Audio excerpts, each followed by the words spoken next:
सीधे लिए चलते हैं आपको जयपुर की मुहाना मंडी, जहां पर ज्योतिबा राव फुले जयंती पर कार्यक्रम आयोजित किया जा रहा है। सीएम भजन लाल शर्मा संबोधित कर रहे हैं।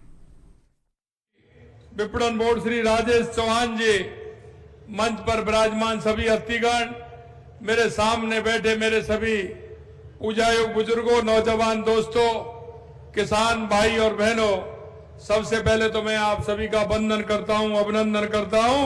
आप सभी को मैं नमस्कार करता हूं। आज हम एक ऐसे महापुरुष की जयंती मना रहे हैं जिन्होंने जीवन भर इस समाज को जोड़ने का काम किया।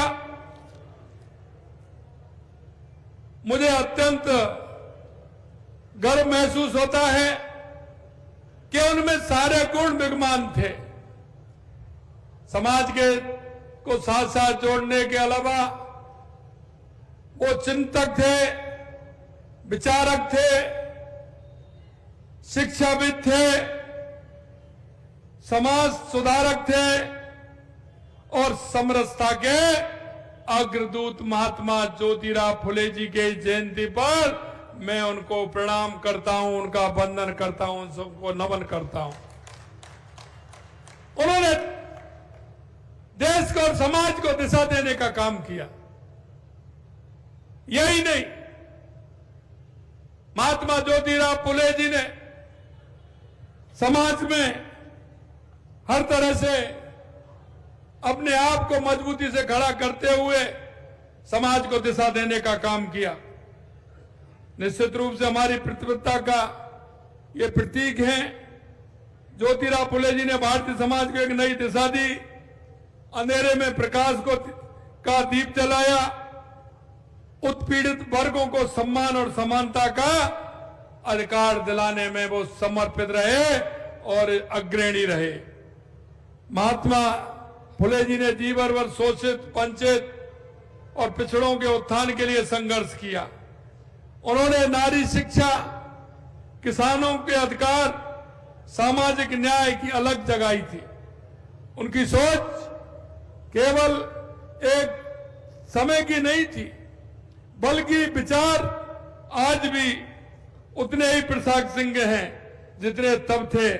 उस समय का भारतीय समाज जातिवाद, अंधविश्वास, असमानता की जंजीरों में जकड़ा हुआ था। ज्योतिराव जी ने कुरीतियों के खिलाफ आवाज उठाई और समाज में व्याप्त अन्याय को समाप्त किया। उनके सामाजिक कार्यों की बात करें तो सबसे पहला और महत्वपूर्ण कदम था शिक्षा का प्रसार। उन्हें पता था अगर सभी को शिक्षा मिलेगी तो ये हमारे रूढ़िवादी परंपराएं भी दूर होंगे, असमानताएं भी दूर होगी।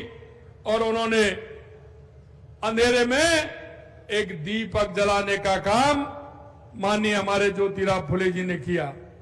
उन्होंने देखा कि माननीय ज्योतिराव फुले जी ये काम कर रहे हैं तो उनकी धर्म पत्नी सावित्रीबाई फुले जी के साथ मिलकर, क्योंकि वो भी समाज सुधारक में और महिलाओं के उत्थान में सावित्रीबाई फुले जी का बहुत बड़ा योगदान है, बहुत बड़ा योगदान है। उन्होंने पुणे में पहला महिला विद्यालय खोला, इसलिए उनको पहली शिक्षक बनी। उनको इसलिए हम पहली शिक्षक के नाम से पहली महिला शिक्षिका के रूप में भी इतिहास में उन्होंने अपना नाम रोशन किया है। समाज व्यापक कुरीतियों का जो उन्होंने एक तरह से समाज में जन जागरण अभियान चलाया, कह सकते हैं उन्होंने सत्य शोधक समाज की स्थापना की, जिसका उद्देश्य था समाज में फैली हुई जातिगत असमानता और अंधविश्वासों को खत्म करना। इस संगठन के माध्यम से उन्होंने संदेश दिया कि सत्य की खोज मानवता की सेवा है और उसी आधार पर जीवन पर्यंत उन्होंने काम किया। इसी प्रेरणा से आत्मसात करते हुए हमारी राज्य सरकार ने जो उत्थान के काम किए हैं, अभी मैं प्रभुलाल जी से चर्चा कर रहा था, ये जो आप 3 शहर देख रहे हो, ये यहाँ की व्यवस्था देख रहे हैं, ये माननीय जब प्रभुलाल जी कृषि मंत्री थे हमारी पूर्ववर्ती भारतीय जनता पार्टी की सरकार ने इसमें काम कराया है। और मैं इसलिए कहना चाहता हूं क्योंकि समाज में जब तक हमारे व्यापार की, हमारे किसान की, हमारे मजदूर की बात को अगर नहीं सुना जाएगा तो हम अंत्योदय की परिकल्पना पर नहीं चल सकते। पंडित दीनदयाल उपाध्याय की अंत्योदय की योजना, बाबा साहब भीमराव अंबेडकर जी की अंत्योदय की योजना, महात्मा ज्योतिराव फुले जी की अंत्योदय की योजना को लेकर के हमारी सरकार चलती है। और इसलिए मैं कहता हूं, देश के यशस्वी प्रधानमंत्री नरेंद्र मोदी जी ने हमारे समाज के अंदर 4 जातियों का उल्लेख किया है। अगर इनका उत्थान होगा तो हमारे देश का उत्थान होगा, हमारे प्रदेश का उत्थान होगा, हमारे जिले का उत्थान होगा, हमारे गांव का उत्थान होगा। वो जातियां हैं युवा, महिला, किसान और मजदूर। अगर हम इनके साथ, इनके कंधे से कंधा मिला करके चलेंगे, समाज में उन लोगों को आगे बढ़ाने का काम करेंगे तो निश्चित रूप से हमारे प्रदेश को और देश को गति मिलेगी, हमारा विकसित होगा, उत्कृष्ट होगा। और उसी थीम पर हमारी राजस्थान की सरकार काम कर रही है। आपने देखा होगा, हमने राजस्थान दिवस मनाया। राजस्थान दिवस में पूरे राजस्थान के अंदर हमने काम किया। आपने देखा होगा, हमारा सबसे पहले महिलाओं का सम्मेलन और महिला कैसे आगे बढ़ सकती है, इस विषय पर हमने काम किए। और हमारा पहला कार्यक्रम बाड़मेर के अंदर हुआ। दूसरा हमारा किसानों के साथ, कि किसान हमारा कैसे उन्नत हो सकता है, क्या क्या आवश्यकता है, उस विषय को लेकर के हम चल रहे हैं। तीसरा हमारा युवा, क्योंकि जब तक हमारा युवा आगे नहीं बढ़ेगा, युवा हमारा रोजगार उन्मुखी नहीं होगा, चाहे वो सरकारी तौर पर हो, चाहे प्राइवेट तौर पर हो। आप देख रहे हैं हमारी सरकार को लगभग 1.5 साल होने जा रहा है। हमने युवाओं के उत्थान के लिए, महिलाओं के उत्थान के लिए, किसान के उत्थान के लिए और गरीब और वंचित के उत्थान के लिए हमारी सरकार लगातार काम कर रही है। हमने युवाओं को कहा था कि हम 1 लाख सरकारी नौकरी देंगे। आपने देखा 67,000 नौकरी हमने दे दी। और आने वाले जुलाई के महीने में 1 साल होगा, क्योंकि बजट हमारा जुलाई के महीने में आया था। हम 1 लाख नौकरी देने का काम पहली साल में करेंगे। 1,88,000 सरकारी नौकरियां पाइपलाइन में हैं। हमने कैलेंडर जारी कर दिया कि हम कब कब भर्ती करने वाले हैं, कब परीक्षा होंगे, कब परिणाम आएगा, कब उसको नौकरी लगेगी, कब उसको नियुक्ति पत्र में, ये सारी बातें हमने हमारे घोषणा पत्र में कही और हमने कैलेंडर बना करके कही है। हमने किसानों के लिए, हमने देखा कि किसान को क्या आवश्यकता है, किसान की आवश्यकता के अनुसार हम काम कर रहे हैं। चाहे वो पानी के क्षेत्र में हो, बिजली के क्षेत्र में हो, किसान सम्मान निधि के क्षेत्र में हो, चाहे किसानों को ऋण वितरण के क्षेत्र में हो, या किसान को आगे चल करके हम किस तरह से किसान हमारा उन्नत हो सकता है, इसके लिए हमारी सरकार काम कर रही है। मैं आपको इतना ही कहना चाहता हूं, क्योंकि कांग्रेस ने हमेशा गरीबी हटाओ के नारे लगाए, लेकिन गरीब से कभी उनका वास्ता नहीं रहा। हमने कहा है, इसी बजट में लिया है कि 5,000 गांव को हम बीपीएल मुक्त करेंगे। बीपीएल मुक्त करने का काम हमारी सरकार करेगी। मित्रों, मैं इतना कह सकता हूं, मैं इतना आपको कह सकता हूं कि हमारी सरकार उन मान बिंदुओं को लेकर के चल रही है। और आप देख रहे हैं, क्योंकि देश के यशस्वी प्रधानमंत्री नरेंद्र मोदी जी का जो विजन है, जो कहते हैं वो करते हैं। और वही डबल इंजन राजस्थान में है। इसलिए जो हमने कहा है वो हम करके बताएंगे, ये भी आपको विश्वास दिला रहे हैं। हमने सबसे पहले, आपने देखा होगा, हमारी वही प्रेरणा आत्मसात करते हुए राज्य सरकार से फल सब्जी व्यापारी भाइयों और बागवानी करने वाले किसानों के उत्थान के लिए कई ऐतिहासिक निर्णय हमने लिए हैं, जिनका लाभ वर्षों तक प्रदेश को मिलेगा। सबसे पहले हम प्रदेश में नई कृषि मंडियों की स्थापना के लिए माध्यम से किसानों को उनकी उपज का उचित मूल्य दिलाने, स्थानीय स्तर पर विपणन की सुविधा देने का कार्य कर रहे हैं। और आपने देखा, हमने हमारे बजट में कितनी घोषणाएं की हैं, और काम भी चालू, धीरे धीरे काम भी चालू हो रहा है, कुछ स्थान पर काम भी चालू हो गया है। जयपुर के जम्मा रामगढ़ में फूल मंडी, जहाजपुर और शाहपुर में नगर पालिका में फल सब्जी मंडी, पाली के सारडी में फल एवं फूल मंडी, श्री गंगानगर के साधुवाली में गाजर मंडी, जैसलमेर में जीरा मंडी, झालावाड़ के मनोर थाना में लहसुन मंडी, जयतारण ब्यावर सिरोही में फल सब्जी मंडियां, नागौर के रियावाड़ी, मेड़ता, अजमेर, माघपुरा तथा ब्यावर के बर क्षेत्र में फल सब्जी मंडियों का निर्माण कराया जाएगा। साथ ही अजमेर में कृषि फल मंडी में जीर्णोद्धार और प्लेटफार्म निर्माण का कार्य भी शीघ्र प्रारंभ किया जाएगा ताकि वहां के किसानों को बेहतर सुविधा प्राप्त हो सके। प्याज भंडारण संरचना के निर्माण हेतु 2005 से किसानों को 22 करोड़ रुपए की सब्सिडी उपलब्ध कराई जाएगी। साथ ही 3000 प्याज भंडारण के निर्माण हेतु 26 करोड़ रुपए का अनुदान दिया जा रहा है। हमारा लक्ष्य केवल मंडियों तक सीमित नहीं, बल्कि हम किसानों को तकनीकी रूप से भी सशक्त बनाना चाहते हैं। प्रदेश में वर्तमान में संचालित 9 सेंटर ऑफ एक्सीलेंस की संख्या चरणबद्ध रूप से बढ़ा करके उनको 18 की जाएगी, जिससे उनको फायदा मिल सके। 120 करोड़ रुपए से राज्य के 10 एग्रो क्लाइमेटिक जोन 2 क्लस्टर विकसित करेंगे, जिससे उन्नत तकनीकों का बढ़ावा दिया जाएगा। किसानों की क्षमता वृद्धि और ज्ञान वर्धन के लिए हम नॉलेज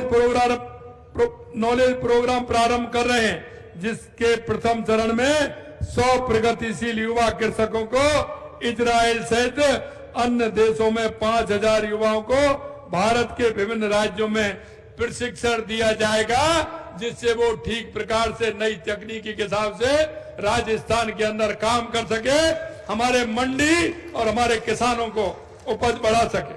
हमारा उद्देश्य है किसान दुनिया भर में विकसित हो रही आधुनिक कृषि तकनीकों को समझे और उसे अपनी भूमि पर लागू करे।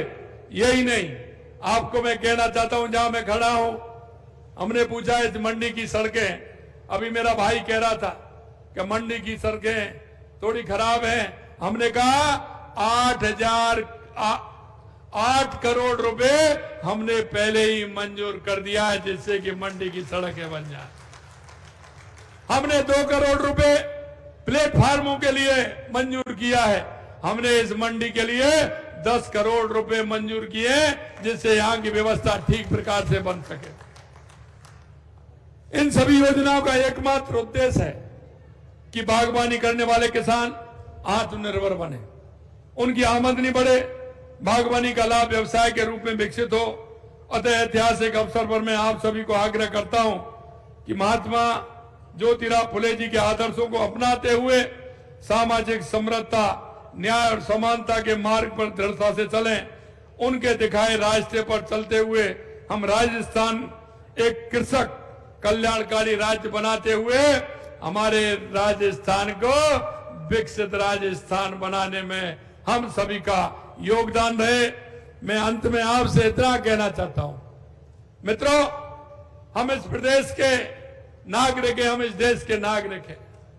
हम सबका आपका कर्तव्य बनता है, हमारी केंद्र की सरकार हो या हमारे राज्य की सरकार हो, हमारी गरीब कल्याण की योजना है और गरीब कल्याण की योजना के माध्यम से हमारे किसान को, हमारे गरीब को, अंतिम पंक्ति में जो व्यक्ति बैठा है उसको कैसे लाभ मिले, इसकी चिंता हम सब आपको करनी पड़ेगी।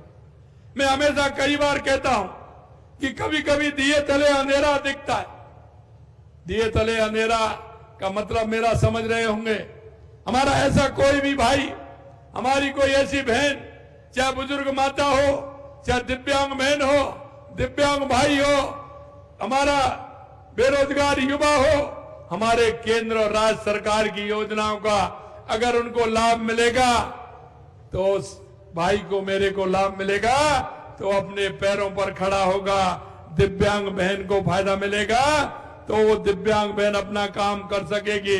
मैं आपसे इतना ही कहना चाहता हूं, इन योजनाओं का लाभ सभी को पहुंचे, अंतिम पंक्ति में खड़ा व्यक्ति को पहुंचे, यही हम सबकी सोच रहनी चाहिए, जिससे कि हम हमारे पड़ोस में रहने वाले, हमारे गांव में रहने वाले, हमारे मोहल्ले में रहने वाले, मेरे अपार्टमेंट में रहने वाले हर व्यक्ति को सरकार की योजनाओं का लाभ मिल सके। और वो लाभ इसलिए मिलेगा क्योंकि कांग्रेस गरीबी हटाओ का नारा देकर के नारा ही देती थी।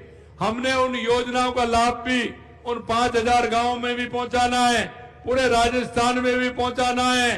और हमें ऐसे नहीं किया, हमने 300 करोड़ रुपए 5,000 गांव को बजट भी रखा है कि उसको किसी भी तरह की आवश्यकता हो तो उसका लाभ वो ले सकता है।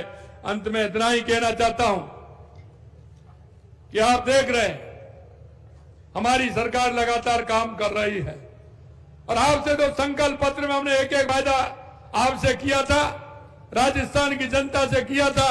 हम एक एक संकल्प को पूरा करने के लिए कृत संकल्प हैं। आइए हम सब मिलकर हमारे राजस्थान को उत्कृष्ट राजस्थान बनाएं, विकसित राजस्थान बनाएं। इस आशा और विश्वास के साथ आप सभी को बहुत बहुत धन्यवाद। जय हिंद, जय भारत, जय राजस्थान। बहुत बहुत धन्यवाद। जोरदार तालियों से आपका स्वागत कर रहे हैं सर। आपकी सोच, नेतृत्व और कर्मठता से राजस्थान विकास के पथ पर अग्रसर है और सभी में एक नई ऊर्जा का संचार हुआ है। मैं गुजारिश करना चाहूंगी श्री योगेश तंवर जी से कि आगे आप धन्यवाद ज्ञापित करें। एवं मीडिया कर्मी और सुनने के लिए आए हुए सारे के सारे महानुभावों को नमस्कार। आज इस पावन पर्व पर हम सभी महात्मा फुले के 198वीं जयंती पर एकत्रित हुए। इसके लिए सभी का धन्यवाद। इसके लिए मैं सभी का बहुत बहुत धन्यवाद करता हूं कि आप सब पधार कर इस कार्यक्रम को भव्य बनाया और हमें अनुभव करा। महात्मा फुले की जय।